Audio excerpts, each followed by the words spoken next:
Half চামচ তেল দিয়ে দিচ্ছি। এই যে ওয়ানফান বানাচ্ছি। বাঁধাকপি, বিনস, গাজর সেদ্ধ করবো না, ভালো করে কেটে সবজিগুলো দিয়ে দিলাম সব। আপনারা চাইলে অন্য কোনো সবজি দিতে পারেন, চিকেন দিয়েও করতে পারেন। সামান্য একটু তেল দিয়ে দিলাম।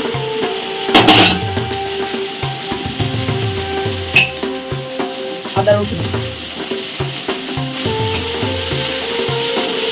আমি একটু সিজন সস দিয়ে দিচ্ছি, কুচি কুচি করে কেটে দিচ্ছি। 1 চিমটি অরিগানো দিয়ে দিচ্ছি। 1 চামচ গোলমরিচের গুঁড়ো, আপনারা যেরকম ঝাল খাবেন সেভাবে দেবেন।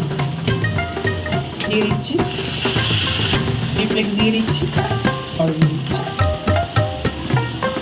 রেড চিলি সস, দিয়ে দিচ্ছি। এটা আমাদের গোলমরিচ পড়েছে, লঙ্কা কাঁচা লঙ্কা চেরা আছে, তাই ঝাল দিলাম। ওয়ানটনের পুর রেডি হয়ে গেছে। নুন দিলাম, 1 ফোঁটা চিনি দিলাম। আদাটা আমি মেখে নিচ্ছি ওয়ানটনে।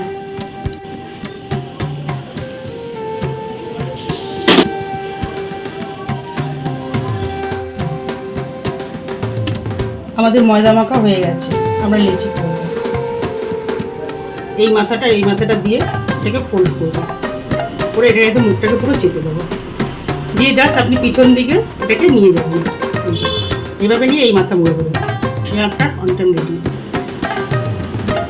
জলে বয়েল করবো। 1 ফোঁটা তেল দিয়েছি, ওয়ানটনগুলোকে আমি বয়েল করবো। রসুনগুলো দিয়ে দিলাম, ভেজে তারপরে জল দেবো। আমি জল দিচ্ছি, অল্প চিলি ফ্লেক্স দিচ্ছি, অরিগানো দিচ্ছি, সয়া সস দিচ্ছি, 1 চামচ মতন গোলমরিচের গুঁড়ো দিলাম, একটু টমেটো সস দিয়ে করে দিলাম। আপনারা বুঝে নুন দেবেন। এটা ফুটুক,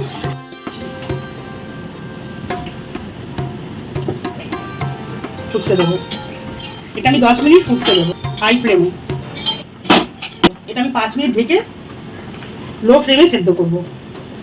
এবার দেখুন আমাদের ওয়ানটনটা কেমন হয়েছে। কমপ্লিট, একদম কমপ্লিট, একটাও ভাঙেনি। Soupy wonton ready. কেমন হয়েছে সুরজিৎ বয়েলড ওয়ানটন?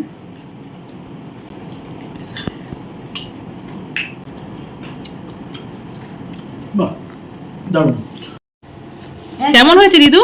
ভীষণ ভালো হয়েছে, একদম ফাইন।